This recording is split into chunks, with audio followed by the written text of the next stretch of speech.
Am I live? It says on the screen I'm live, but I don't know if I'm live. You have to do this at the beginning of every live stream because I don't have a gaffer in the back going, okay, 5, 4.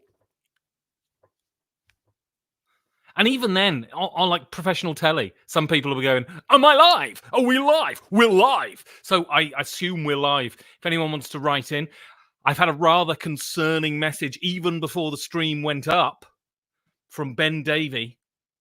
Morning, Ben. I'm currently driving 8 hours to Canberra to go to the biggest board game convention in Australia. Hopefully you can keep me awake. You shouldn't be watching a live stream, Ben, if you're driving your car. It's very dangerous. I hope you're sat in the back. I hope it's it's a slightly off-white, pink stretched limo that you're sat in the back of, leaning on sofas, drinking fizzy alcohol in the morning, because that's what Australians do, isn't it? I'm actually in rather a bad mood with the entire land of Australia and anyone below the equator currently, because it's Berlin and the weather's absolutely shitty, and I have to deal with it, and you Southerners are experiencing the summer, and it looks all lovely in that. So, I hope you have a good time at the convention. I hope you don't crash your car watching me. Anyway, so, whoa, I just dropped my guitar. Did you hear that? It always fucking happens. I need to get a guitar stand. And then I'll probably have to retune the guitar because I've just dropped it, but I'll be back in a second. I'm just going to pick up my guitar. There we go. No damage. No damage, really. So, I got a message last week. I'm just going to check my guitar's in tune. Now, I don't know if the dropping it made it go sharp, but the E sharp.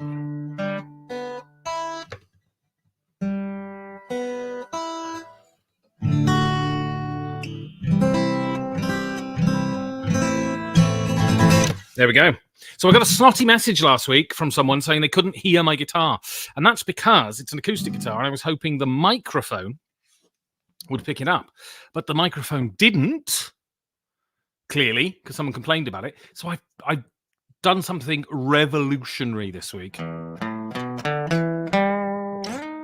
I've plugged the guitar in. So if you can hear that, I'm going to play an E chord. It should be much more hearable because it's actually plugged into my mixer. Don't know what chord that is. That's an E7. All right, so I'm just going to open up with a bit of a song. And, every week I've got to play a Ween song because Ween are the greatest rock band to have ever existed. And I'm going to open up this week with one of their best ones. But I'm not going to do the super high pitch bit because I live in an apartment block. Listen to me. I live in an apartment block in Berlin. And if I can only do the really high pitch bit if I do it really loudly, and people will complain. So I'll just sing it down the octave. But anyway, I love this song. It's great. Hope you enjoy it.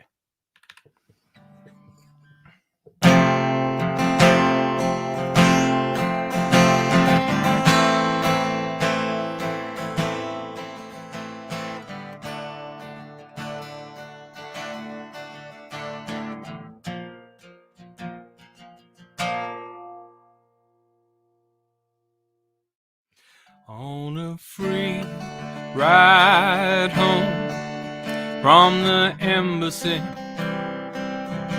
I saw the governor and his lover holding hands.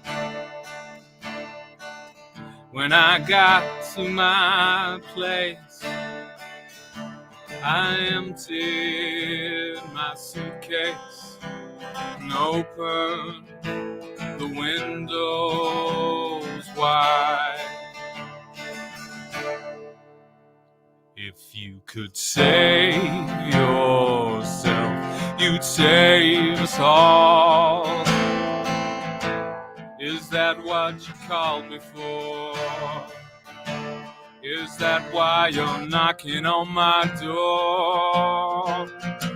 The time I've spent working myself to jail, thought that's what you wanted. I thought you needed needed my help to make it good again, to make us strong, to make you happy, to push you along and gain some respect, to be thrown a crumb. I was on my knees when you knocked me down. The wheels fell off, bottom dropped out, checks all bounced, I came in your mouth. Your mother came calling, but there was no one around. The trash caught fire when the leaves turned brown. The vultures were circling when the circus left town. I left you a note, but I wrote it in disappearing ink. If you could save yourself, you'd save us all. Is that what you called me for? Is that why you're knocking on my door? The time I've spent working myself to death, thought that's what you wanted. I thought you needed my help to make it good again, to make us strong, to make you happy, to push you along and gain some respect, to be thrown a crumb. I was on my knees when you knocked me down.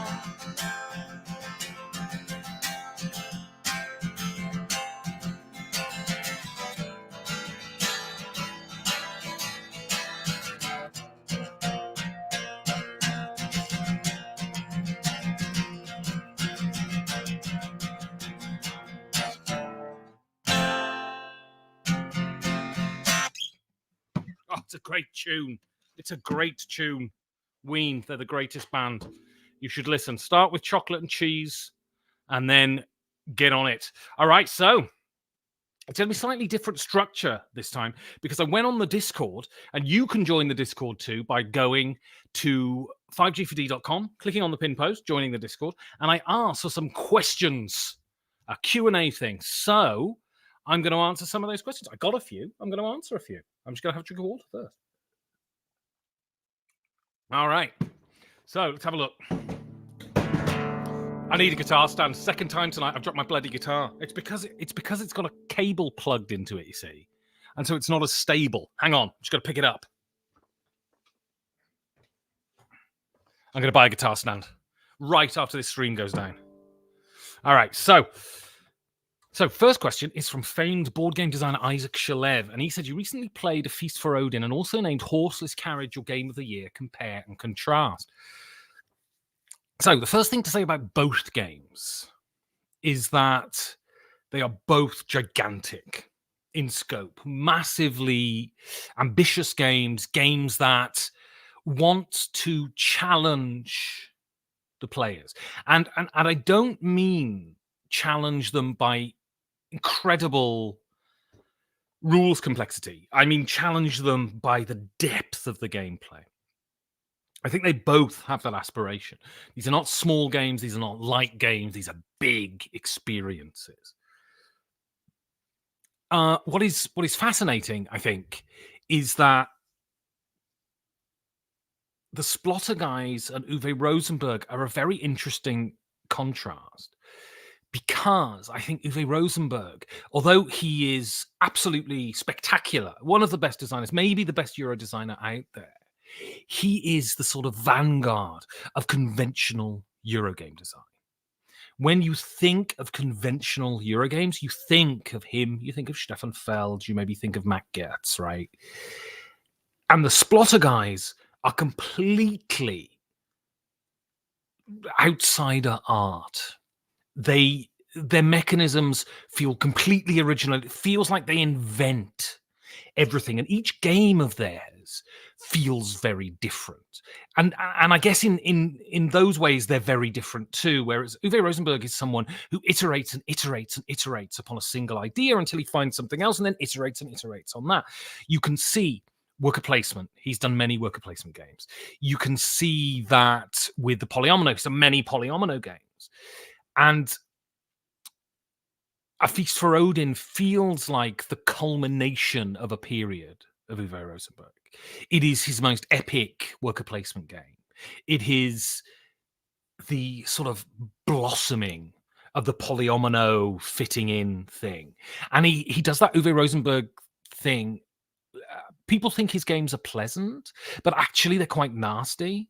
And that thing of minus points is very much an Uwe Rosenberg game. It's that wonderful thing of using, Knizia does this, using scoring as an impetus to the players. The scoring, and this is why when you explain a game, I think if you ever explain an Uwe Rosenberg game, you need to tell the players what scores at the end. Otherwise, it's completely pointless. There are games that don't work like that, but an Uwe Rosenberg game, you need to know because the impetus for the players to play is in what scores, right? And then there are then Horseless Carriage. I think those two games are very, because I think A Feast for Odin is about as fiddly as Uwe Rosenberg gets. I think he's a very clean designer, but I wouldn't say that A Feast for Odin is fiddly, but it's about as fiddly as he gets. Whereas Horseless Carriage, rules-wise, is very clean. It's just very deep. And they both offer a sort of similar weight experience. But I think the fundamental difference between the two is that Horseless Carriage is so much deeper as a game. It is so much more difficult to play, and it is so much more sort of mentally exhausting. I mean, satisfying and exhausting at the same time. And I've only had one play of A Feast for Odin, so it's impossible really to say with a game like that. I love Uwe Rosenberg's games, but Le Havre is the top dog for me, and it doesn't feel like it's a patch on Le Havre. And A Horseless Carriage feels like it may be the best plotter design. And yeah, I guess those what I think about those two. They're good on that, aren't they? So Ufaga asked me if all board gamers' tastes evolve, which I believe they do. How has your palate changed over the years? I've written a lot about this actually. Water. I've written a lot about this actually. And the first game that blew me away, and it's sort of, so it's rare that things dig their hooks into me, but when they do, they dig them in deep. So acting as a kid dug its hooks into me, and I've been in love with the craft of acting ever since. Craft, by the way, not art. I always watched football until I moved to Vienna when I was in my mid-20s, and then Liverpool. I'd always been a Liverpool fan, but I never really watched. And because I wanted to meet people and have a chat, and I couldn't speak German, and it's a great place to meet people who speak English, I started watching football. That really dug its hooks into me. And Liverpool are playing in the semi-final of the Carabao Cup after this stream, so I'm going to watch that.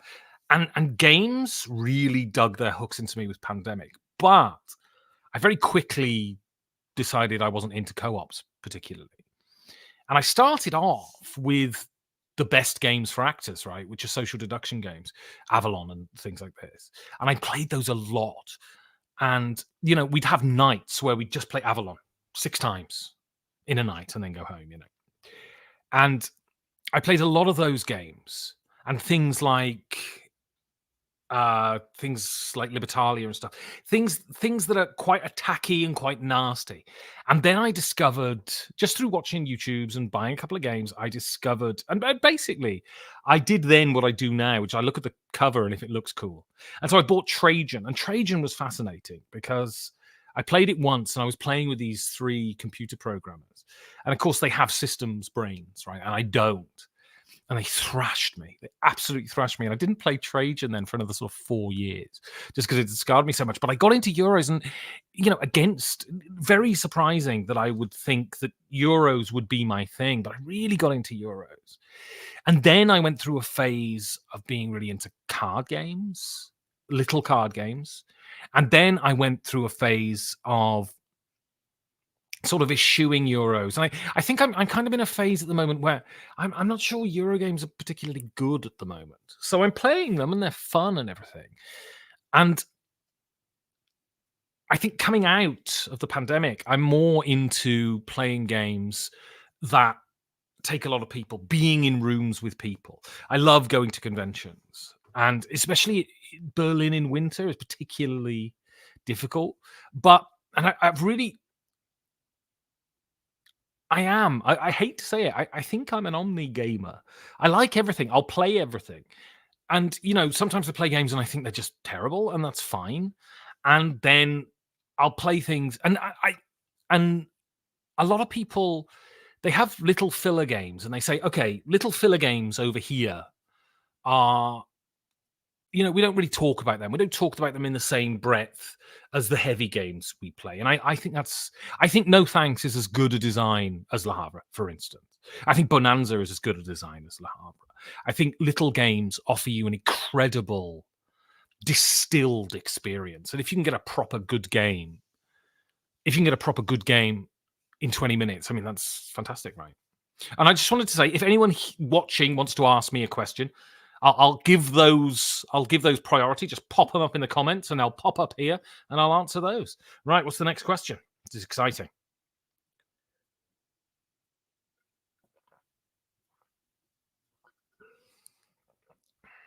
So Matt Coates, El Falafel, on your recent podcast with Uli, and you can listen to that. That's the Spearworks Bulletin. Just go on the website, 5g4d.com. You discuss how some recently popular themes, specifically nature, lead to impression that the hobby is childish. Diving deeper, the conversation addressed American designers' contributions to the hobby until recently as being largely unwilling to tackle serious topics in favor of more commercially viable subjects. This idea briefly appeared in the general blah, blah, blah, blah, blah. Are themes that fall outside of what is deemed a tough topic inherently less serious and therefore less of a contribution to the hobby?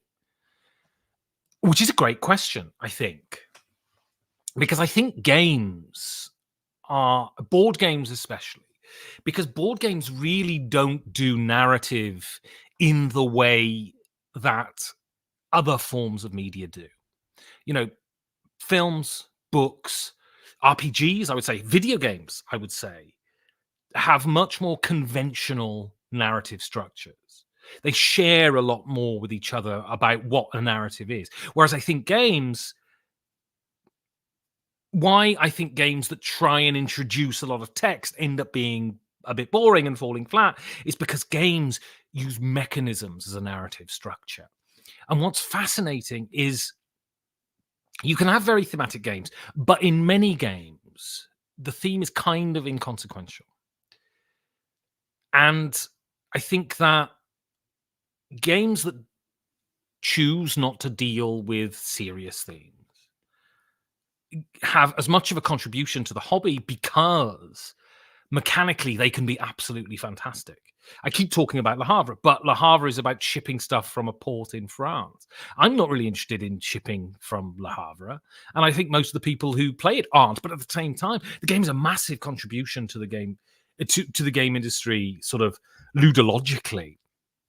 The idea of boiling down worker placement to one piece, the idea of the beautiful way that the buildings are designed, the way they propel the game forward, the way that Le Havre plays at all player counts brilliantly, all of that sort of stuff. I think it needn't be serious. Then, but the theme can sometimes help. So, for instance, Libertalia is a great example of kind of the same thing being mangled. So the first version of Libertalia has this. Now, people may argue that it's just someone drawing over a photo or whatever, but they have this really grimy art that is really in keeping with the mechanisms of the game. The game is violent and it's subversive, and the game is nasty. And the art really goes along with that. The reason no one is talking about Le Havre by Stonemaier is because Stonemaier is one of these American publishers, I think, that is so scared to offend that without having that visual representation of the mischief in Le Havre, having stupid anthropomorphic animals, you're missing out on fundamentally something grimy and interesting. Sometimes you want something wholesome. Sometimes you want something subversive. And I want, and you know, it all depends what mood you're in and all of that sort of stuff.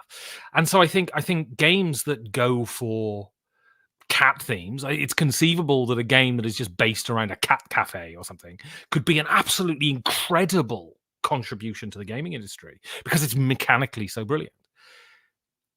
Themes, I think, are what get you into a game. Mechanics are what keep you with a game, I guess. And, you know, people watching this, you can ask questions. Just pop them up in the thing. I will give them priority and that. All right. It's a good question, that.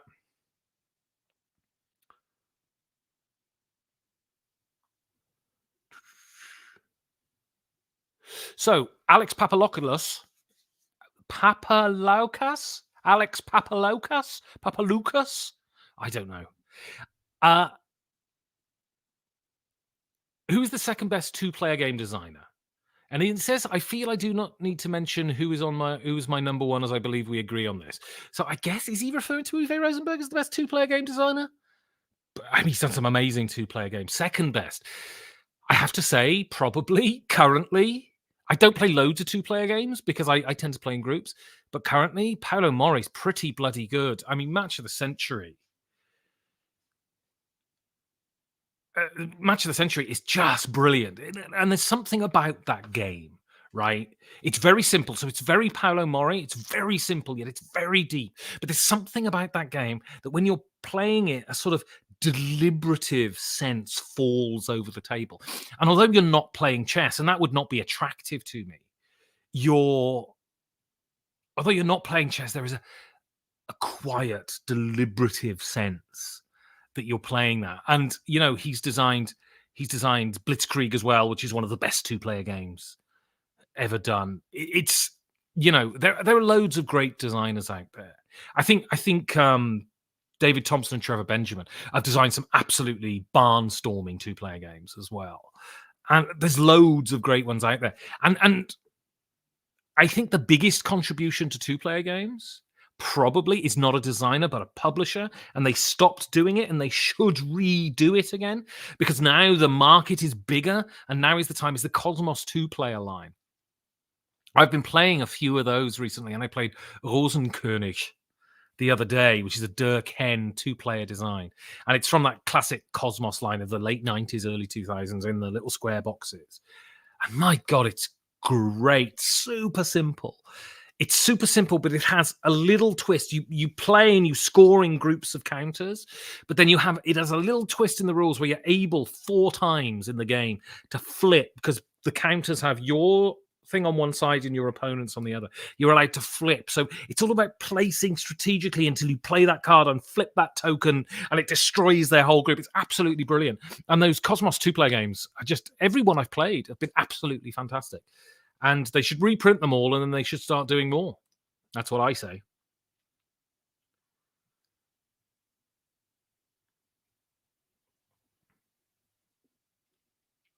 So, Richard Norkel says, do hobbyists spend too much time looking at the BGG ranking and hotness and too little time looking at what people are actually buying or playing? Does that in turn affect what reviewers and other content creators focus on? I've been really thinking about this recently, because you have the Times bestseller list, the New York Times bestseller list. There's no real version of that for games, for board games. So who do you know? How do you know what people are buying and playing? You can only assume, right? There are some people who take like one online retailer. I don't know how dependable that is, especially if they're just primarily an American one, right? But I think I like the hotness. I like things that firstly recognize the current state of what gamers are into, and that's what the hotness does, right? Page impressions puts you in the hotness. Also, I like things that are very quick that you can look at and go, okay, maybe if I feel like buying a game, I can look at this. This is what the BGG Top 100 should be for, right? The BGG Top 100 is not as much for the gamers who are really into it and know what they're on top of. It's more for people who come to it and go, I want to buy the best board game in the world. This is why I think Pandemic Legacy Season 1 should be number one. Because if you're coming at it from outside the hobby and you're interested and you play that, you have one of the most solid game systems in the world, Pandemic, but then on top of that you have this wonderful 12-part teleseries that you play through. If the idea is that we want more people in the hobby, and I don't see why not, then something like Pandemic Legacy Season 1 is just perfect for that. To Scott Brown, I love that you're not scared about talking about the was themes for games these days. Shit, I don't understand that.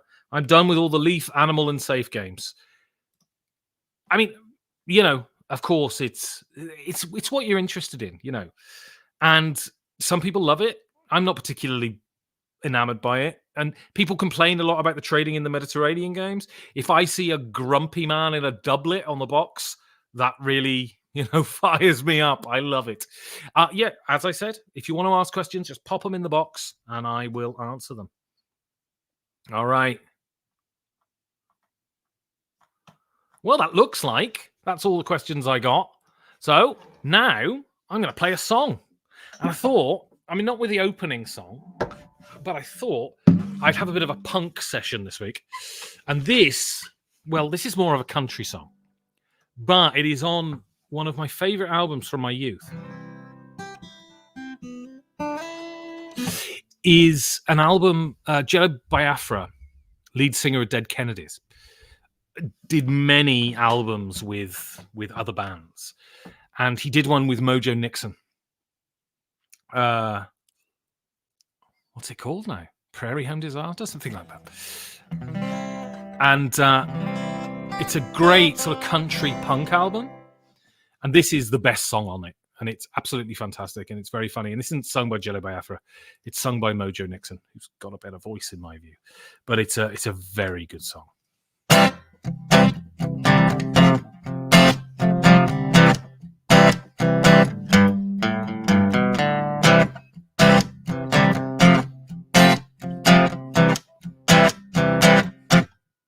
Well, I saw you sitting there. I was trying not to stare. I wasn't sure if it was you. I didn't know just what to do. Well, are you drinking with me, Jesus? I can't see you very clear. Are you drinking with me, Jesus? Won't you buy a friend a beer? Well, as you nestled on your bar stool, I felt your warmness within. But then I looked down at my pants and, well, that wasn't warmness. I wet myself again. Well, are you drinking with me, Jesus? I can't see you very clear. Are you drinking with me, Jesus? Won't you buy a friend a beer? Does your head pound, Jesus? It's hung over you to rise. How does paradise look, Jesus, through holy bloodshot eyes? Should we take a cab home, Jesus? Shit, man, we can hoof it from here. I know you can walk on the water, but can you walk on this much beer? So are you drinking with me, Jesus? I can see you very clear. Are you drinking with me, Jesus? Won't you buy a friend here? Said, are you drinking with me, Jesus?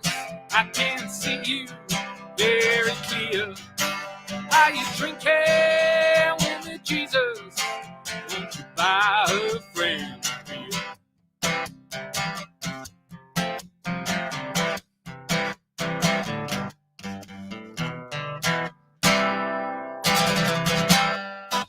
There we go. It's a good tune. It's a good tune. I highly recommend that. So Justin Nichols asks a question. Thank you for asking a question, Justin. Any plans for more interviews with designers? Appreciate all the interviews you've done on your channel and the series you did on the Dice Tower. Yeah, all the time, every 2 weeks. I have August off from doing main shows, and I do other kind of shows in August, but every 2 weeks I do interviews with various people in the board game industry.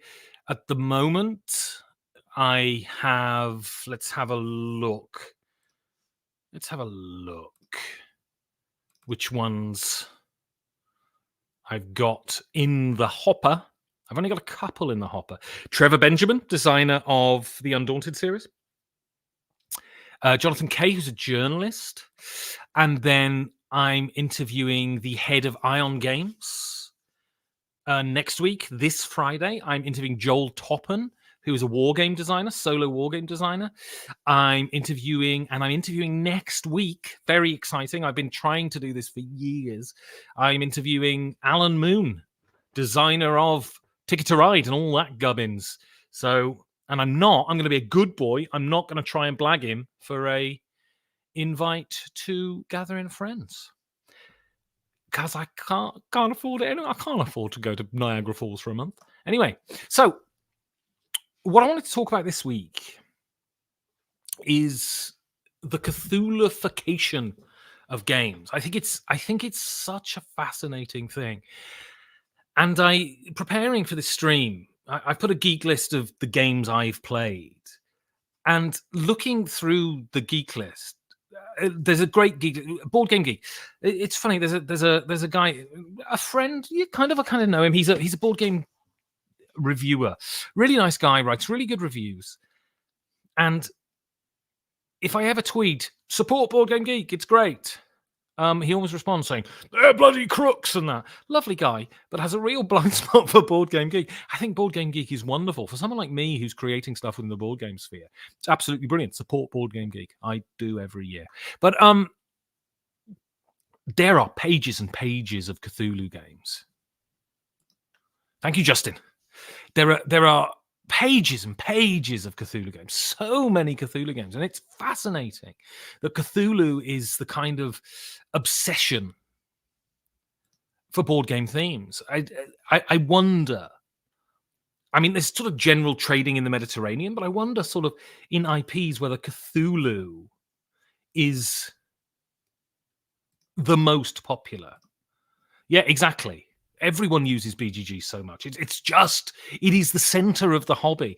It was a real privilege to have Aldi on the show because I think, the founder of Board Game Geek, he's done so much for this hobby, absolutely so much for this hobby.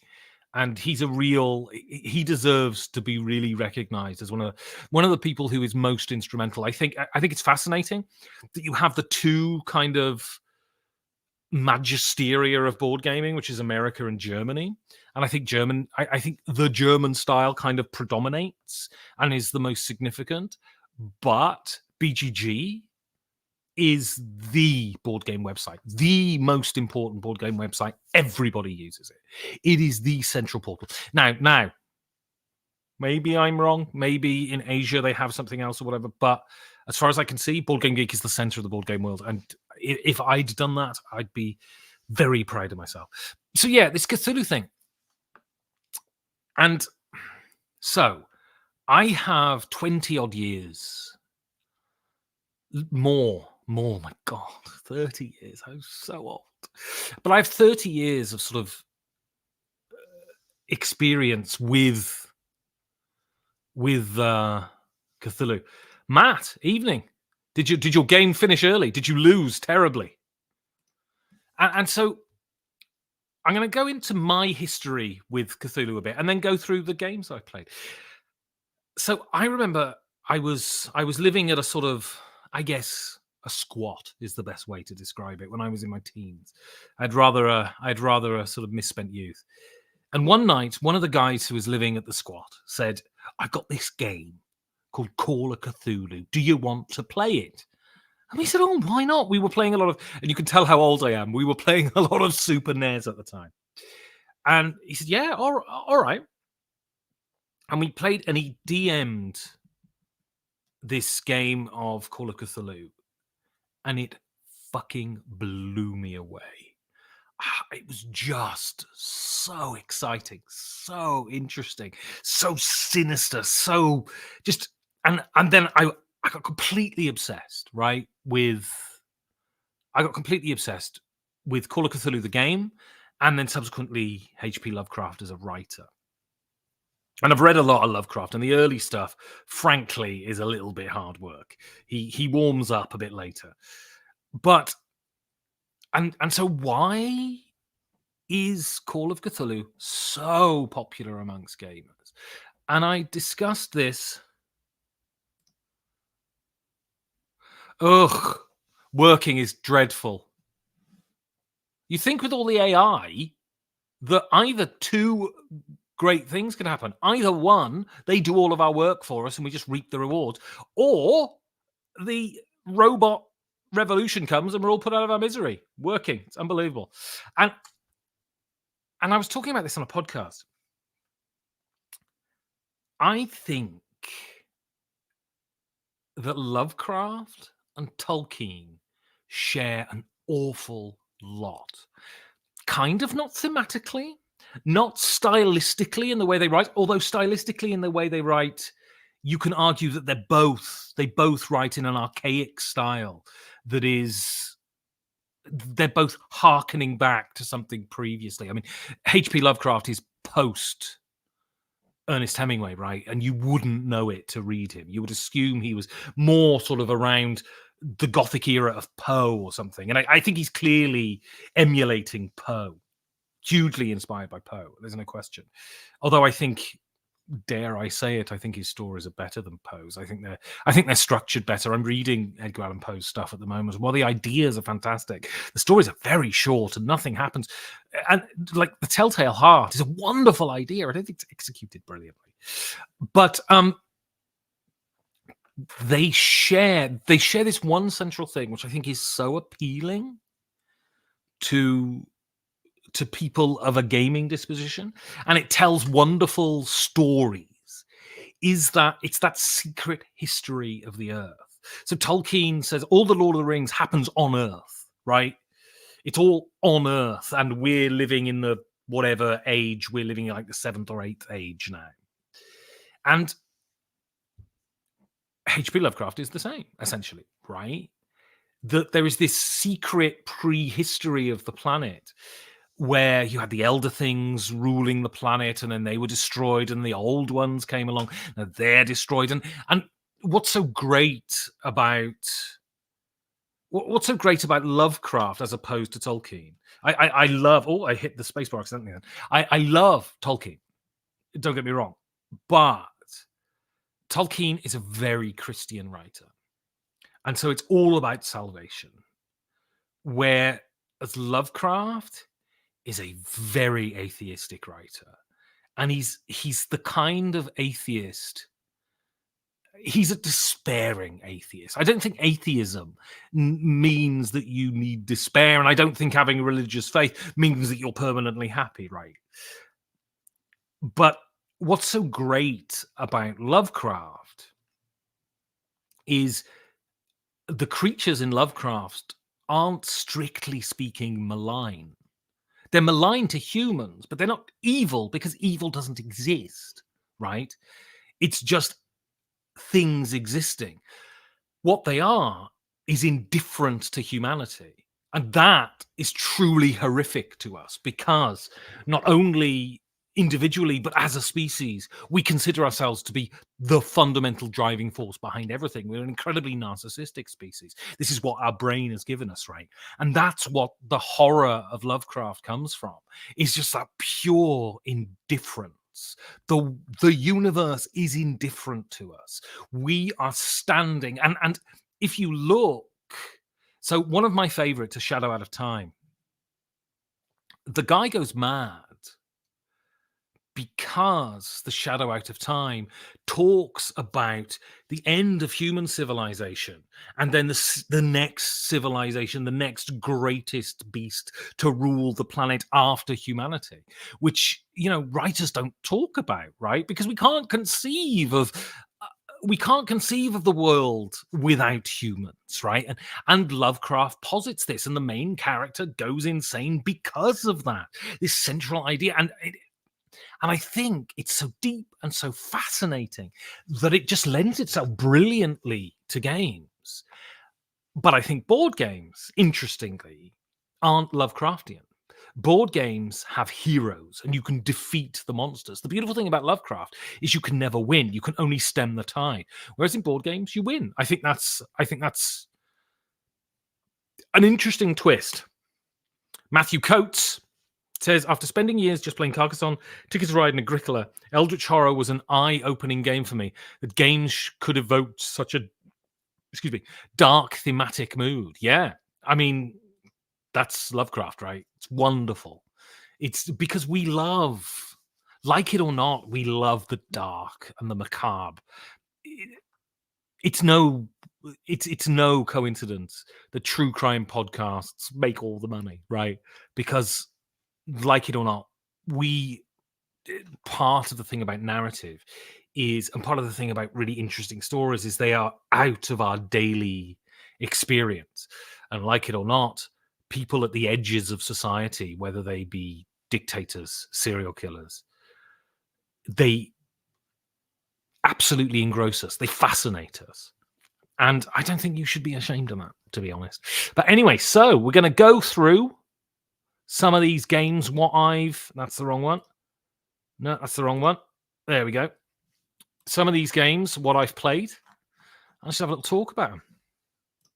And then I'll play another song. So the number one, Arkham Horror. Now, this is not the original one from the 80s. This is the Fantasy Flight one from 2005. Now, Matthew talks about Eldritch Horror. I'm going to come to that in a second.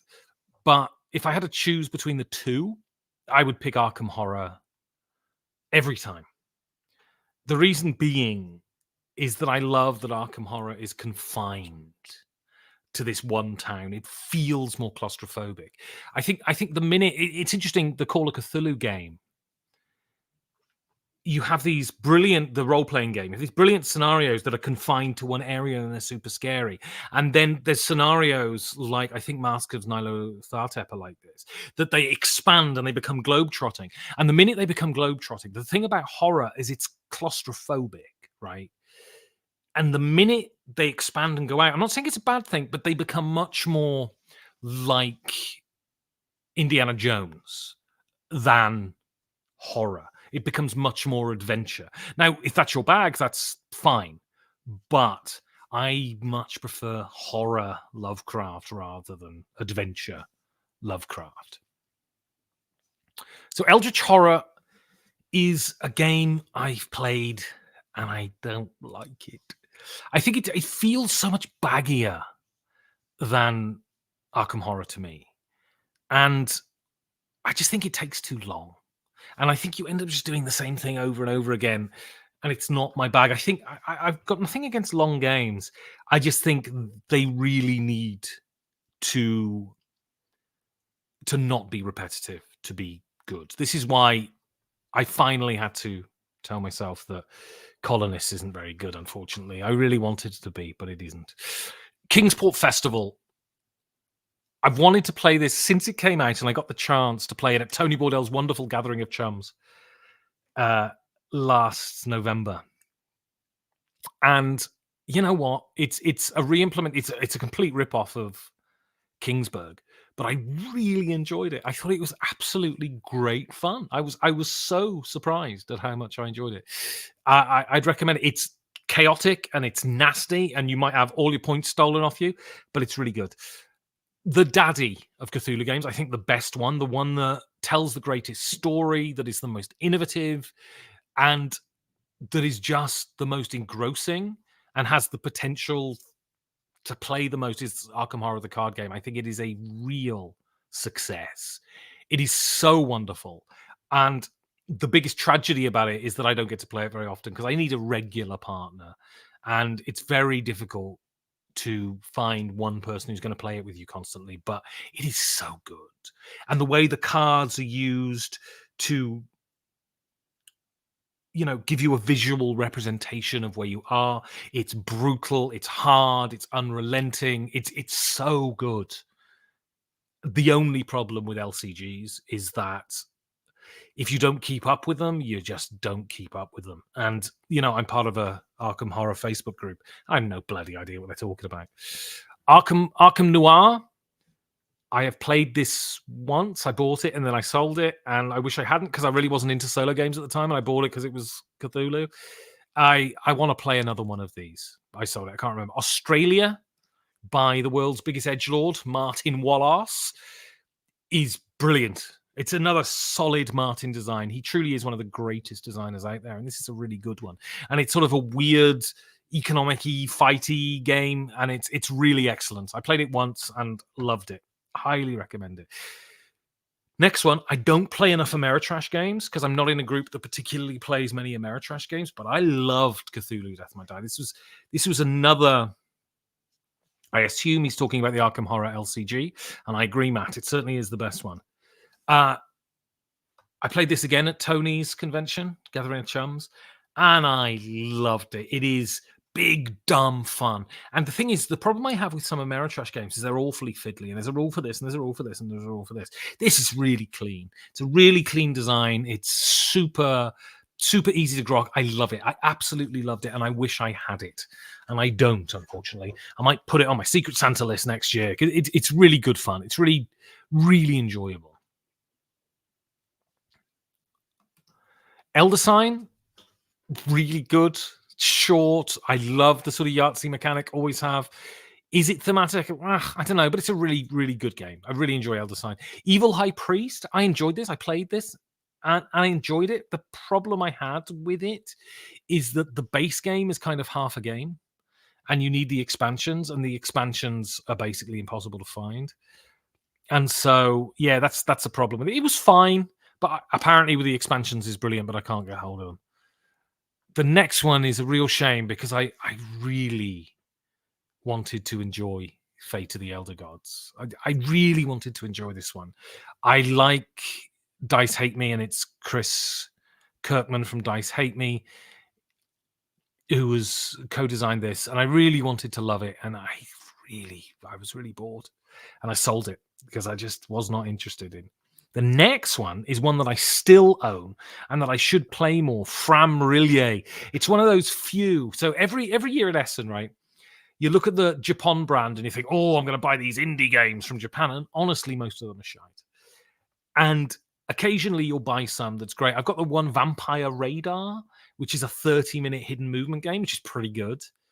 And this one is a nice little trick-takery thing that has sort of weird mechanisms. I haven't played it in years, but I really remember enjoying it. And yeah, recommend it if you can get hold of it. I looked on BGG to see if it's one of those rare games that's selling for loads of money, and it isn't. It's actually quite cheap, so I would recommend it.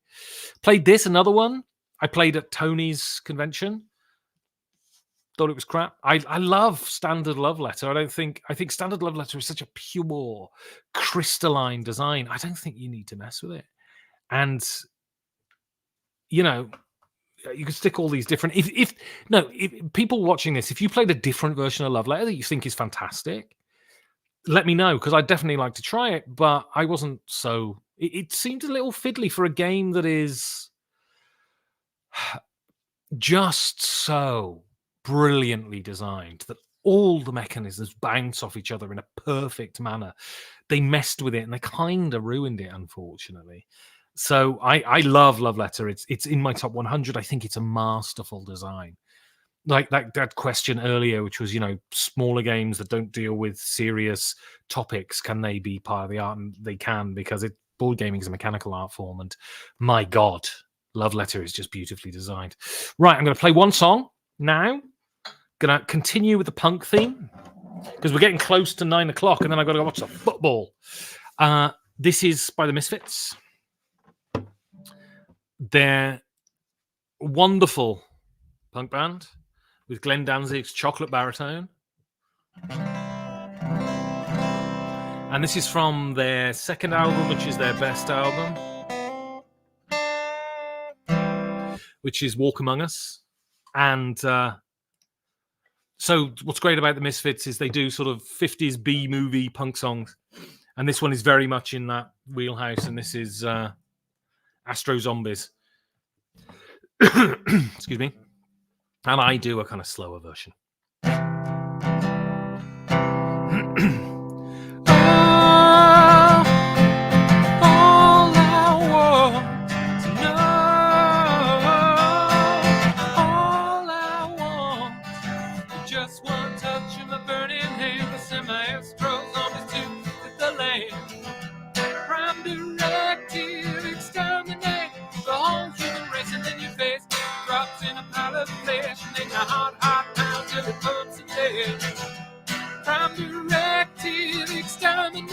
Whatever stands left, all I wanted to say, all I gotta do, dude, I do this for me or you. And all I wanted to say, all I gotta do, dude, I do this for me or you. No.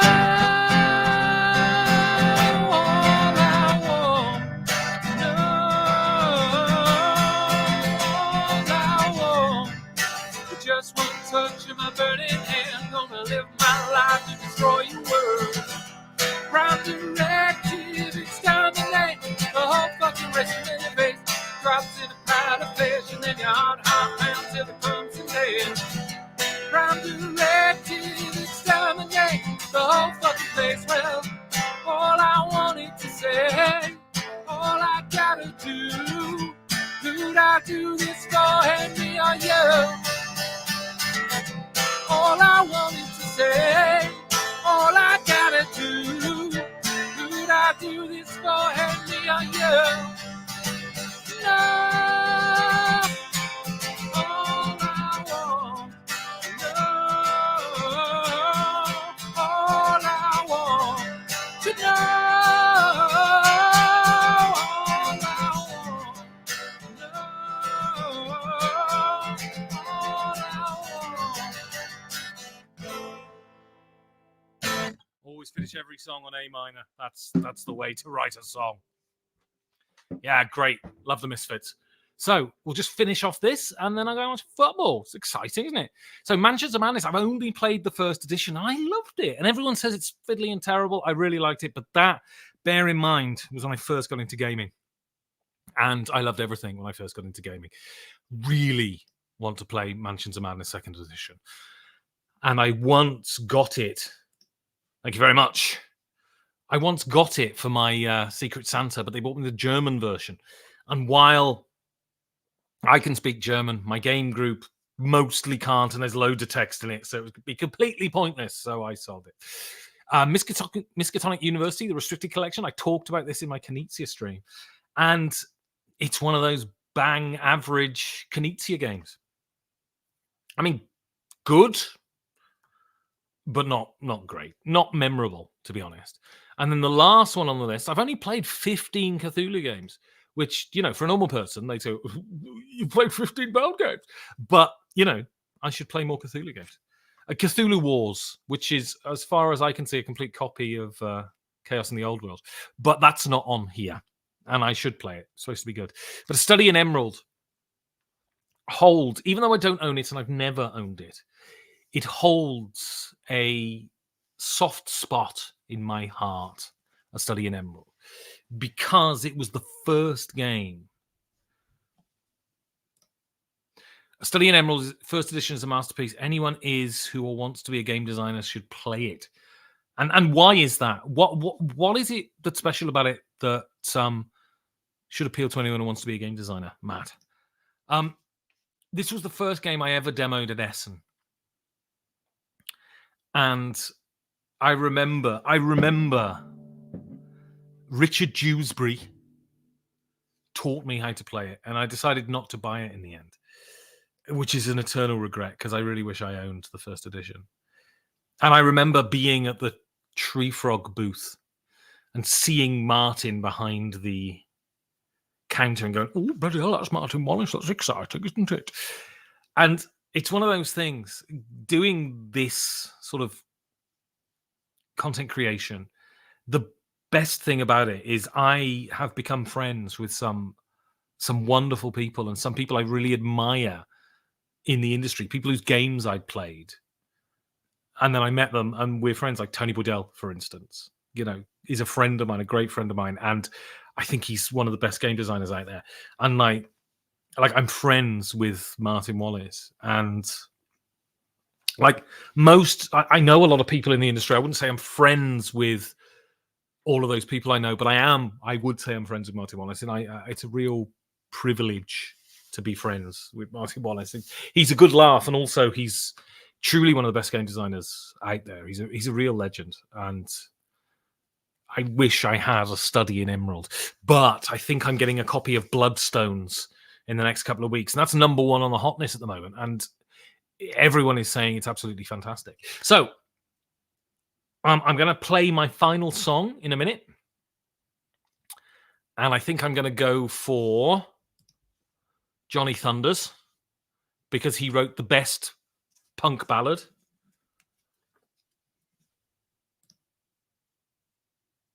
I need to get a copy of the promo for Aleph Null. I've got that, actually, the Penis Tree. And he said, I've been looking for a copy of the first edition for a long time. I want to play it so bad. Well, Simon are doing that reprint, right? Which doesn't have the Gaiman property. I'd be really interested to see what that's like. And I keep thinking about pre-ordering it, but the postage is so expensive, right? But yeah, so anyway, thank you all for watching tonight. This has been great again. If you have any topics on the stream that you'd like me to talk about, or maybe I could occasionally get other people on the stream to have a chat about things. If you have people you'd want to get on the stream, maybe I could get Martin Wallace to come on the stream and have a chat. Go to 5g4d.com. Click on the pin post if you're not a member of the Discord already, and join the Discord. It's great, and there's a live stream tab. You can ask me questions. You can make suggestions for anything, for songs, for guests. Also, and if, I hate to do this, but you kind of got to, haven't you? If you enjoy the stuff I do and you want to help it get made, you can go to patreon.com/5g4d. Also, you can do a week's free trial. And on the Patreon, there are countless battle reports, which is when me and my colleague Steven Sirek, we play a game and we talk about it as we're playing it. They're funny, but they're also, I think, really interesting insights into games. And also, I'm currently recording and sort of dramatizing some of my fiction writing, and that goes on the Patreon. The first part of a short story of mine went up today. Short story set in ancient Greece with Pythagoras as the main character. So you can join for 7 days as a trial. And if you like it, you can carry on. If you don't, wow. Kay Sweeney, 36, has just chimed in with quite a bamboozling comment. I've never played a Cthulhu-based game. That's incredible, considering there's thousands of them in every genre. You should have someone take you through the Arkham Horror LCG opening scenario. It is brilliant, and also you should read a Shadow Out of Time by H.P. Lovecraft. It's absolutely amazing. Right, so this is my last song. It's You Can't Put Your Arms Around a Memory by Johnny Thunders, one of the best songs ever made. It's a great tune. Thank you all so much for watching.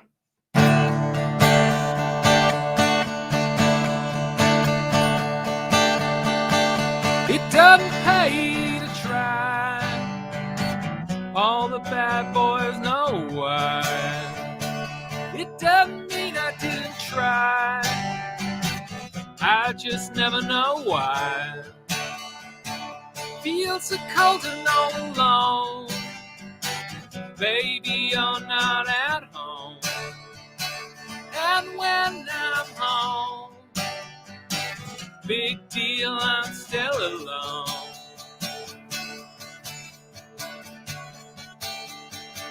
Feel so restless I am. Beat my head against a pole. Try to knock some sense down in my bones. And even though they don't show, the scars, they ain't so old. And when they go, they let you know. You can't put your arms around a memory. You can't put your arms around a memory. You can't put your arms around a memory. Don't try.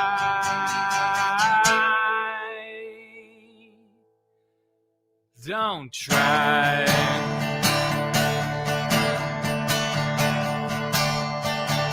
You're just a bastard kid, and you got no name.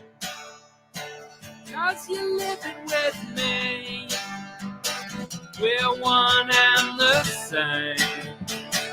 And even though they don't show, the scars, they ain't so old. And when they go, they let you know. You can't put your arms around a memory. You can't put your arms around a memory. You can't put your arms around a memory. Don't try. Don't try.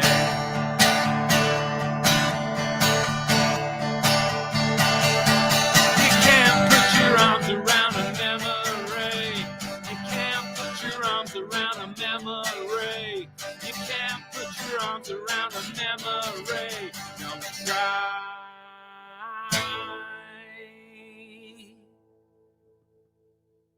Don't try.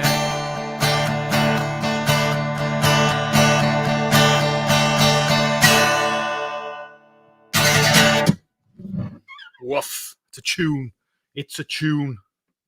Excellent. Well, thank you. As I've said, thank you ever so much for joining in the stream.